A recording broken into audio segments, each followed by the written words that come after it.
Well, hello, and a very warm welcome back to the Andrew Eborn Show with me, Andrew Eborn. Who else? Well, I'm joined by the wonderful Thea Montgomerie Anderson, and we're talking all things AI. And you went to the House of Lords to listen to the Yes. latest debate on AI. What? Tell me all about it. Well, it wasn't actually a debate. What I did was that UK, we have trade associations in the UK, right? So you've got trade associations, I think there's Tech UK, there's all sorts of ones. So we finally got an AI association. At an event at COGEX, COGEX event, I heard a chap speak called Tim Flagg, who is the new COO of UK AI. And he recognized me, which is a bit weird. But there are only two AI magazines in the country, so I guess recognizable. Anyway, and he explained to me that he decided to make a trade association so that businesses could have their voice heard, not as in big lobbyists, but they could like do research and stuff like that on behalf of the government and work with government to make sure that AI progresses in a manner that is good for business as well as good for people.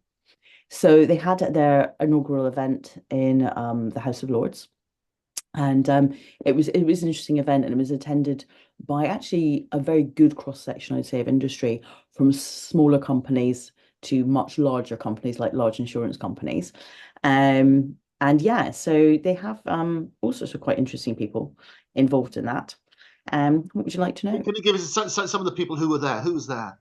Okay, so oh gosh, I don't know if I'm allowed to name people that were there. I can name the people that were on the board. So there was a former, I'm not very good at remembering names. So as I said before, so I'll need to read it off my phone. No, that's all right. Reading is good. We like reading. I know I still can read. Well, you I can was make at up the names, but Paddington. I guess it's better that you read rather than make them up. That's okay. Yeah, I know. This is one of the things I always think, like if you don't know the answer, just be honest and say, let me go and research it. I know. I Right. think people are so embarrassed by it, but I can always tell you if you sound authoritative and say it in the appropriate voice, you talk about communication, then people will believe you even if you're making it up. Yeah, no, I used to work in sales. Trust me, I know all about that. It's like even when like AI and it hallucinates, and you think, wait there, that isn't case law. That's absolute rubbish. But Well, they had a glorious case, just as a diversion. We talk about hallucinations another time when AI does exactly that. Chat yes. GPT, if it doesn't know the answer, it makes it up. And we had a wonderful case in America where they had a lawyer, and it was to do with a negligence case and about an airline, and somebody is hit with one of these trolleys serving all sorts of refreshments and things like that. And the Yeah. lawyer representing them, because they were out of time, they did a bit of research, asked ChatGPT to suggest some precedents that could help them. And they came up with all sorts of credible titles like such and such an airline being sued by this person, and referred to three different cases. And they referred to these in the judge, and the person turned around and said, well, Mr. Smith, as his name's been changed to protect the innocent. So, well, Mr. Smith, all very interesting, but none of those cases are true.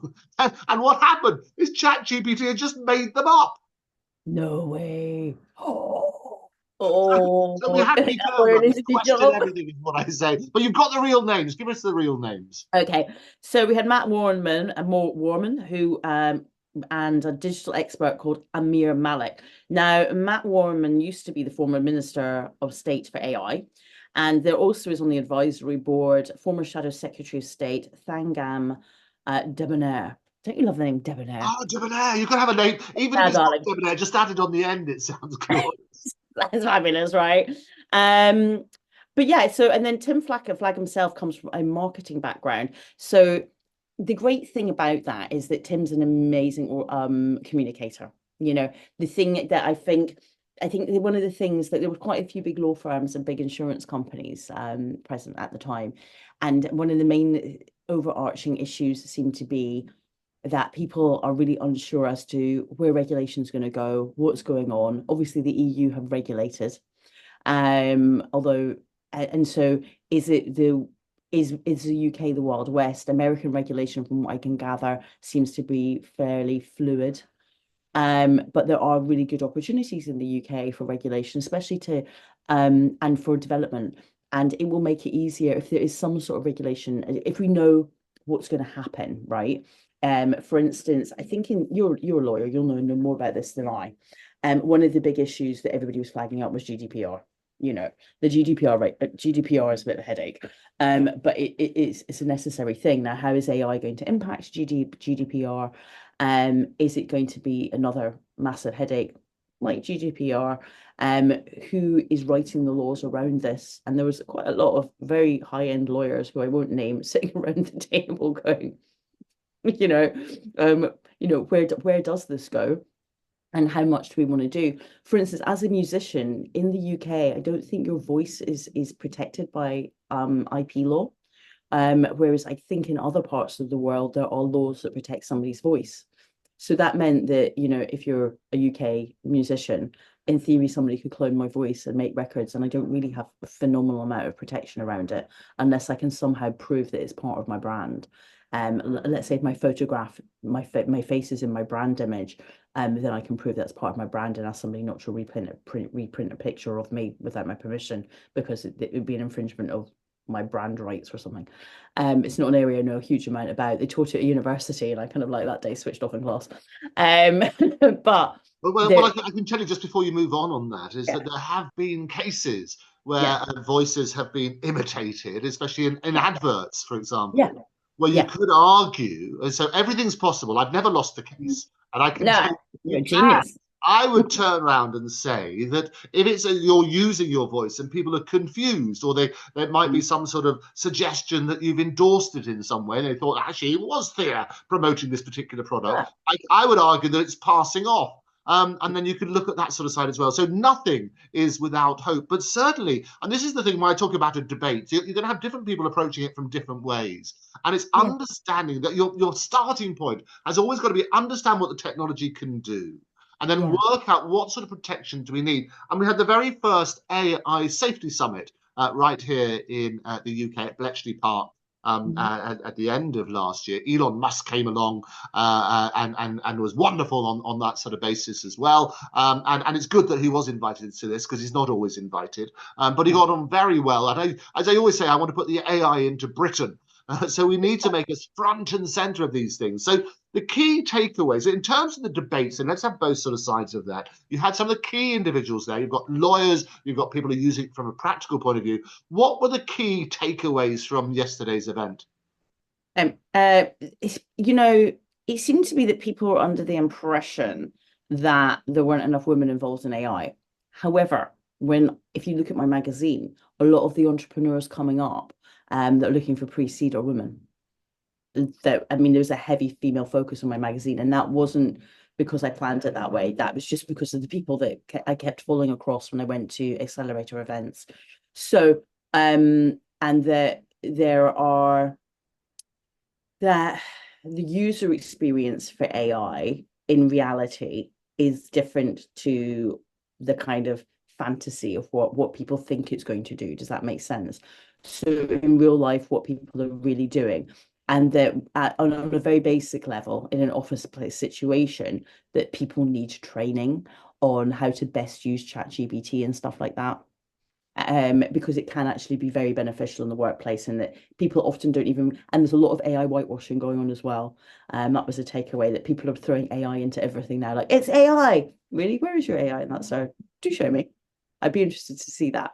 But definitely within the medical field, the AI is amazing, and that there are areas in which AI has already had heavy uptake. So if you look at like brain scans, for instance, if you have enough brain scans, I volunteer my brain scans to a researcher who uses them to build an algorithm so that people can do wet and dry EEGs. And that can be done via an AI algorithm, rather than, there's only about 500 people in the world that can apparently read an EEG and compare it to some other documents, and that would take about 2 weeks. A neurologist and EEG reading, and it's all a bit out there, whereas you can create an AI that can do that for you, and then it can be checked. So the thing is that the British public are more kind of freaking out about it. There hasn't been enough training around it. And how do you train people? How do you engage with them? You know, is it fair to say that women aren't getting involved in AI, or is it a case of that they're not getting the funding? So I interviewed a man for AI Spy called David Schreier, who he himself invests 25% of his investment fund into women in pre-seed. However, he finds only 2% of them get funding thereafter. And it's not because the product is lacking. It just seems to be the way things are skewed, and that people want to invest in the kind of under 30s. And when actually, if you invest in an entrepreneur who's over 40, they've had a lot of life experience and are less likely to lose your money. So there are still some very basic investment issues basically going down. And is this impacting? Now, the other thing that came away from it was that if you look at AIs from around the world, the information that they're being trained on, it's the quality of data that they're being trained on, how they're being trained, and how this also impacts the development of them. So in the South Asia seas, they are now looking at training AI on specifically for information for their community and their culture, because they're going to get left behind, because the AIs are mostly trained, on kind of like, westernized, Europe, UK, America, that kind of data. And that is not reflective of the rest of the world. So and it's always, I mean, it's so reliant. I mean, it's so rubbish in, rubbish out is what they say. I mean, it's so reliant on the people who are feeding the machine. And we've had all sorts of examples. I mean, when Gemini was released, you had the rewriting history to make it sort of very diverse. And you had basically to make it as woke as possible is what happened. But it was then inaccurate as a result of it. You had black presidents and various other bits and pieces which just didn't happen at those particular times. So they were rewriting history as a result of it. And that's the problem, isn't it? Because AI at the moment is not thinking for itself. It's basically a great regurgitator. It can compare notes. It can turn around and say, look, here's a pattern based on this information. This is a likelihood, but it's based on that information. It's not doing actual critical original thinking, is it? No, I would agree with you there. And if you do look at Gemini, for instance, it's amazing if you want to write, say, a blog post, because you can give it 6 websites you want it to look at, and then it will collate information. Then you can edit that as you go, right? But it isn't really. And the thing is that if it was like, say, back end, if you're getting the database information from the back end of somebody's database and feeding it in to the AI, then you've got higher, better quality data. Whereas on the internet, all sorts of stuff is out there. It's a little bit crazy. But the other issue you're going to have is that where companies will be reticent to develop further and to do more is the legals of it, because everywhere in the world it's a little bit different. Yeah. Do you remember in the beginning of the computer revolution? Because you're you're not that far off my age, maybe a few years younger than me. I'm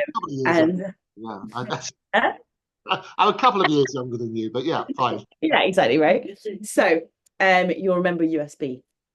Prior to that, you had the Spectrum, the BBC, you had all these different computers and all these different things, and they all had different plug-ins, and none of them worked with each other, right? And then the manufacturers got together and were like, oh my God, should we make a USB? And they went, yeah, let's make a USB. And then everyone can have everybody else's stuff and it'll all work together, right? And so I think this is kind of going to have to happen, is that we're all going to have to sit down and decide what is okay, what is not okay. And there's going to have to be, there's going to have to basically be a kind of like agreed set of regulations. I mean, and also it is about collaboration. I mean, and this is why some monopolies and mergers and various other things are happening all the time. The anti-competitive laws, Apple's going through it at the moment about their storage. If you get to a certain amount of free storage, you're then sort of forced, if you like, to buy the Apple storage as opposed to trying to go to a competitor. So they're looking at that in the course of that sort of stuff. But that's what we need in terms of sort of regulation, is understanding what's possible, understanding that we need to collaborate and cooperate in these things in order to advance it, because without that it's only going to slow the progress, isn't it? Yeah, I agree with you.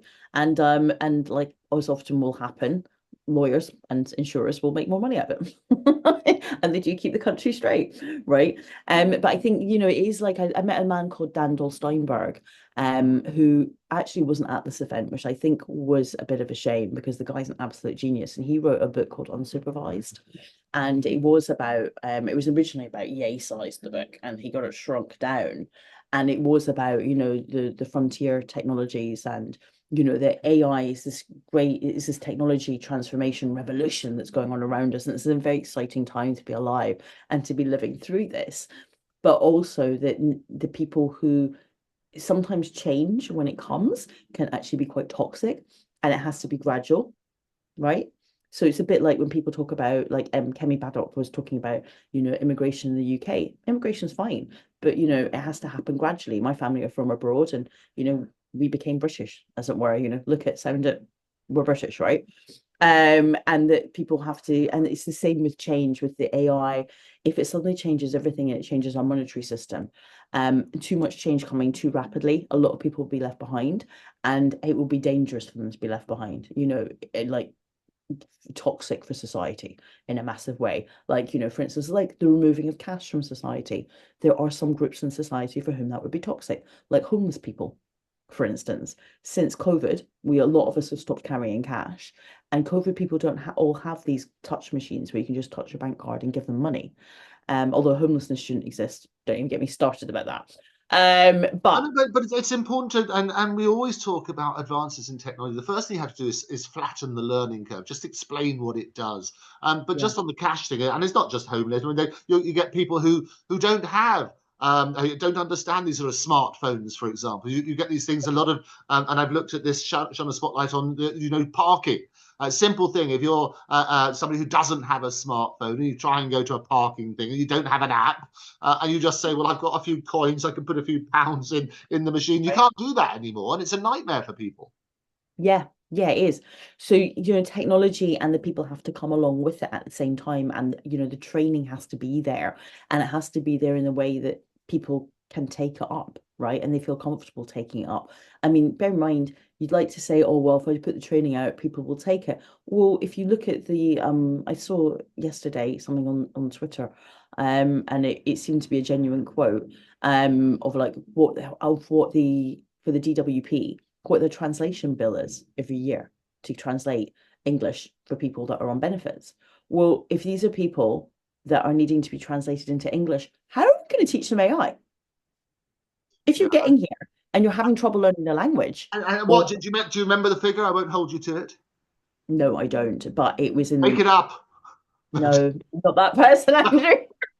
It was a lot of me though. But it was. Yeah, I was like, wow. Because I mean, obviously, immigration and refugees and stuff like that. I used to have a translator with me, often from my work, because we had girls that spoke Arabic. Yeah. But I understand that. But the people, my clients who were refugees, when I worked in law, they were very quickly learning English. They could not wait to integrate. Yes. Well, I mean, you make an interesting point, and people often say, look, everything's AI now. Well, the reality has been around since the 50s. I mean, it's just artificial intelligence, it's computer intelligence, it's computer learning. This is what we've had it integrated in all sorts of things for a very, very long time. But as I always say, it's flattening the learning curve. I hate jargon, IHA, I hate acronyms as well. So the more we can explain to people what things are, what they mean, and this is what I love about this particular thing of Back to the Futurist and having you on as a regular as well. We can unpack things, talk about the great positive things that are happening, but also look at how it's only through that understanding that we can make sure we get the appropriate safeguards in place as well. Yeah. I mean, if you want, I have access to so many people because I interview and are contacted by so many people all the time in the AI space globally. I can always bring on some guests if you fancy. Bring them on. No, we love it. The more the merrier. Back to the Futurist. And what I love about these sort of things is, I'm on more platforms than Paddington. What I like about these interviews that we can do here is that we can just keep going. We never have to say, well, that's all we've got time for. So what I really, absolutely, well, let's get that list of people. You don't need to name them. I know you make up the names, but let's have those people and bring them on regularly, because this is what I love. We can tie this in with your brilliant magazine as well. Because I think that you do it by sector. You sort of say, well, here's what's going on in the legal world. Here's something in health. Here's something in finance, in travel, and so on and so forth. The reality is AI is affecting all of our industries. And I think once you've got rid of the jargon, once you can then turn around and say, this is how we can use it, but we need those industries to input to make it better. Yes, no, we do. And we need people to feel comfortable with it. I'm going to be honest about what I have to say about AI, and Silicon Valley will hate me for this. But I do sometimes think there's a lot of hype around it, a bit like there was around big data, just because they want money from investors. I lived through the dot-com boom when I was much younger, and I worked at Sky TV, and people were investing crazy money in things that I could see where we're going to have absolutely no legs, and they really had no purpose, but people were throwing money at it for fear of like missing out, right? And I do think there's some of that going on here as well. Well, I think, and this is why, as investors, I can tell you, it is absolutely the future. But just like there's gold in them hills, you've got to turn around and work out, well, where's the mining going to be? Undoubtedly, companies like Nvidia, I mean, they shot through Yeah. processes and stuff like that. They're phenomenal investments, but you've got to keep looking at the prices. I mean, as you know, Errol Musk, Elon's dad, is on my show all the time. We talk about that sort of stuff and how his company, how Tesla's doing, how SpaceX are doing, and so on and so forth, and just how they're going to be the huge increases in values. But people, you need to make informed decisions. And that's what I like about any sort of investment advice and so on and so forth, is surround yourself with experts who can help you sort of say, well, actually, understand the area. These are the key players. These may or may not succeed. And there's all sorts of reasons why companies don't succeed, and throw that into the mix. But certainly AI, it's not going to be a flash in the pan. It's already here. It's changing our lives. It will continue to change our lives. And we're going to continue to unpack it. But I think it's by having those informed discussions that progress can continue. Definitely. I think also, what's quite interesting is that even the regulation, and like obviously America decided that Nvidia couldn't give their chips to China, right? And ironically, that has pushed China on to make a chip that actually is so tiny, uses so little energy, that will probably outdo Nvidia, and we will all end up using it. It's absolutely right. It's like the space race, and Elon wants to populate Mars, and every time his dad goes to occupy Mars, he says on his T-shirt, it's kind of, I love that. I have to say, I watched. I mean, have you ever seen Mind Valley? It's this kind yes, of absolutely. right. So Elon's mum is on that. Oh, I love Elon's mum. Oh, she's wonderful, I May. would love to A go wonderful shopping with lady, Elon's yes. mum. But I just like the Musks. I think the world need more people like them. Although interestingly, I tried to post something and put it into context the other day about cisgender. And Yes. Elon had made this post saying a man's a man, as a woman is a woman. We don't need the word cis in front of it. And I was putting it into context that, like, because this is what I like to do for people, to put things into context and go, context. Actually, what it means is that you're born a man and you're still a man. And he's quite right. You don't need to put the word cis in front of that to prove that it is what it's always been. And that's according to the dictionary. And it was like, oh, your account may be flagged up for saying this. And I'm like, what, for putting something into context and agreeing with you? Elon, where is my free speech? Yeah, well, it is important. And what I really, I mean, we talk about this all the time, theories, is about sort of free speech and woke. And woke started off as such a positive thing. Woke was all to do with just being awake and sensitive and respect and so on and so forth. And I always say it's respect for everybody in the conversation.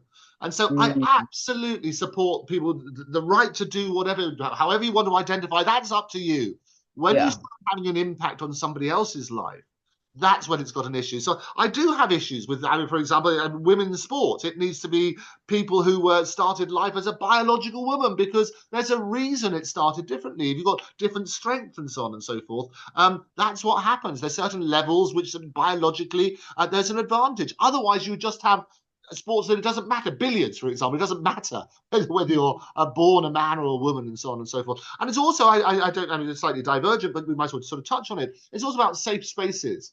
And when I say it's respect for everybody in the conversation, there are certain places that women only, that people who were born women, should have that right, because they feel threatened by having somebody who's transitioned. What's your take on that? So, okay, I'm going to talk to you as a woman. I ended up went to my doctor's about a very bad pain I had, and I picked a female doctor to be my main doctor at my clinic, and this male doctor insisted on seeing me, who was the head of the practice. Anyway, he told me, basically, he reported me to the mental health team because I complained about having pains in my ovaries. Yeah. So, and the mental health team called me and were like, it's very clear that I had been at one time mentally ill, which transpired to be all linked to black mold, but that's a story for another day. And that's what he did. And I said, well, I've been complaining about this pain. I've had it consistently. I've asked for scans. If not, I can go private. It's not an issue. But I have paid my taxes, and I wanted his advice. And he said to me, oh yeah, I'll book you something. Never got booked for anything. And the next phone call I got was from the mental health team saying that he thinks you're having a mental health break. And I was like, what, for having a pain in my ovaries and being panicked about it and speaking quickly? I mean, I was in agony. It felt like somebody was taking a knife. Now, I come from a culture traditionally that speaks very, very, very quickly. I'm a Scot. I'm from a bit of the Highlands where we're like, I have Irish family. You can only imagine how quickly they speak. And so when I speak at this pace, I am slowing myself down on purpose to be understood by people from outside of my culture. So when I'm agitated, now the man was originated from India and he was like, women shouldn't be speaking this quickly. I mean, literally the stuff he was saying to me, I was like, and you're a GP and you're the head of a practice. Are you shitting me? But the mental health team said, well, you can very clearly ask for advice. The mental health nurse that I spoke to was from the Caribbean, and she was like, yeah, that's fine. You want to speak quickly, that's your right. That's your cultural right. And you're very clearly somebody who knows how to ask for help. You're not mentally ill. What you are is a woman in pain and worried about her ovaries. Go and get help. So I ended up having to go private to Harley Street, and as it transpired, I had a blood bubble. And that's why I was in pain. So what I can say to you is that just from a man advising me, never mind a transgender man, I got the wrong advice because he'd never had ovaries and he didn't know how it felt. So just the same thing as in Scotland, I understand that there were transgender men advising female rape victims of how it was when they went to these rape charities, of how it had been to be raped, right? And at the end of the day, I appreciate if you had your bits chopped off and you've become a woman, that you might think you know that, but at the end of the day, it's not my lived experience. You can never become pregnant, ever. You can't carry a baby. It's not possible. As a woman, one of the greatest fears you're going to have is, I've been raped. Will I be pregnant? Will I have to carry this child? Or am I going to kill a life? Now, there are parts of the world where you, as a rape victim, are not allowed to kill that life. As a Catholic, which I am, I would have to think twice about that. Yeah, I would have to bring up a child that's going to remind me every day of my rape. Do not tell me that as a man, or a man who has transitioned, you know how that feels. So there are areas where typically a transgender man, transgender woman could not advise me, because that is not something they will ever have to genuinely consider. And So that has to be right, doesn't it? And actually, I think, and I've made this point often, is they do a disservice. People who say that, well, we should be able to do that, we should be able to advise you, we should be able to tell you what it's like, and to comfort you in these horrendous situations. The reality is they're doing a disservice for those who want to be respected, and to turn around and say, okay, we understand what you've gone through, but don't have an impact on somebody else's life as a result of it. yes, exactly. And I think also it's selfishness. You got to know that there are places in life where your knowledge as a transgender person would be phenomenal to support other people like yourself.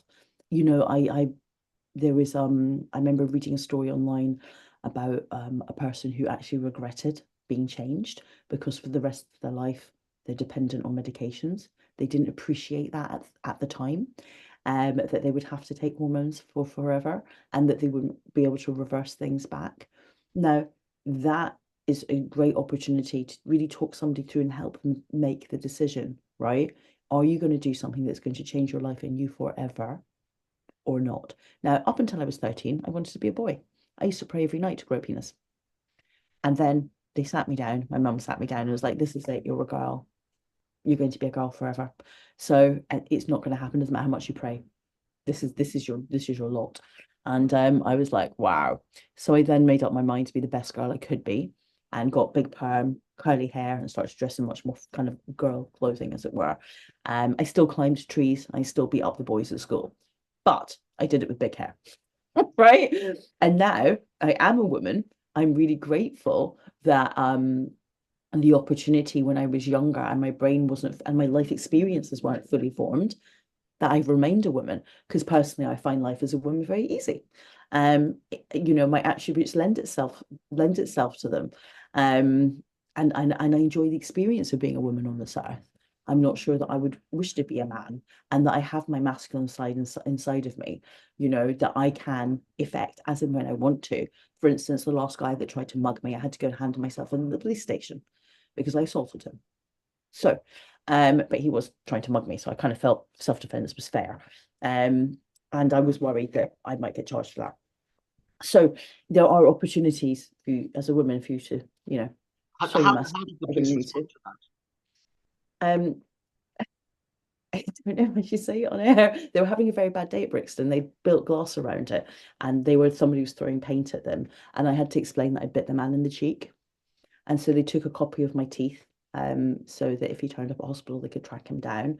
But I'm only 5'5", and in those days I was a size 4 to 6. I was quite a small thing, and my house had been burgled twice in a month whilst I'd been in bed. And then I had been mugged, and I was actually I think this is why I had this over the top reaction, because I was having nightmares that I was being raped, and that when I was being raped, nothing was coming out of my mouth, and it happened to me in the street. So when this guy came to mug me from my phone in my handbag, I just went crazy. And then it was like, he's like 6'4", massive guy. And I ended up like hanging off his cheek, like a Jack Russell. And I told it all to them, and they were having such a bad day. The woman was like, um, she just couldn't believe it, actually. And they kind of had a bit of a laugh, because I think they needed a laugh. And she was like, I'm really sorry. And I was like, you need to laugh about this. And she was like, a little bit. She said, you're not the biggest woman in the world. But she was like, but you can't go around like biting people. And I was like, well, I was fighting for my life and blah, blah, blah, blah, you know. And they were really good about it. And, nothing happened. And they took that? You they never took tracked the guy down. Huh? You never tracked the guy down. I don't know whatever happened to him. Who knows? You know what? I put my house on the market the next day, and I moved from that area because I had become quite scared, to be honest. The area was transitioning from a more poor area to a more wealthy area. And so that meant that people were coming to the area to actually commit crimes. Whereas prior to that, when I bought there, it had been quite a poor area and we all knew each other. And then, when something very quickly transitions and gentrification comes, and then it becomes an area that for the people who are in need, and I get it. There are some people who are in need, and they come. And I've worked now with social housing, not for a social housing provider, but when I worked in legal, and I've seen that about half of, say, Catalyst properties have black mold issues. Now that will mean that that your clothes and your health are impacted, and so young men and women end up going country for £500 because their mum can't work all the hours God sends, if they're a single parent particularly, to keep repapering the house, to keep buying new clothes. And also the black mold in itself makes you very tired and very ill and gives you what appears to be mental illness. It wasn't until COVID came, a lot of these problems were resolved, because obviously black mold is proven to impact lungs, and that there would be a legal liability towards the housing associations for this. And so Catalyst started fixing everybody's properties. But even, I mean, if you look at the Suttons in North Kensington, when they were built, they knew the windows didn't fit properly. They knew that there would always be a damp issue in those properties. And rather than stop the build and admit they got things wrong, they carried on the build. And it's actually one of the highest crime estates in that area. I mean, one of my clients, her wall actually fell down when they touched it. They came to repair it because the whole thing was filled with black mold. And this is also, And it's so important. We talk about this and bringing it back to AI. We talk about that information and those patterns, and you look at that sort of stuff, and even things like black mold, and see what the consequences may be, whether it's causal or consequential. You can have a look at that sort of side. yeah. The correlation or causation. We look at that sort of side as well. But it is so important, and all of the areas. The reason why it's so important to touch on these things and to talk about your horrible experiences is because others watching this will be able to learn from it accordingly. And I would urge, I say it's a debate. What I really want to do is to encourage people to come and air their views where you're not shouting at each other as they used to do in the good old days of Jerry Springer, which was just like a bear fight. But that's what they wanted. They wanted, it was P.T. Barnum said, if you want to draw a crowd, start a fight. And that's what used to happen. Television used to be like that. I very much long for the days where we can have these educated discussions.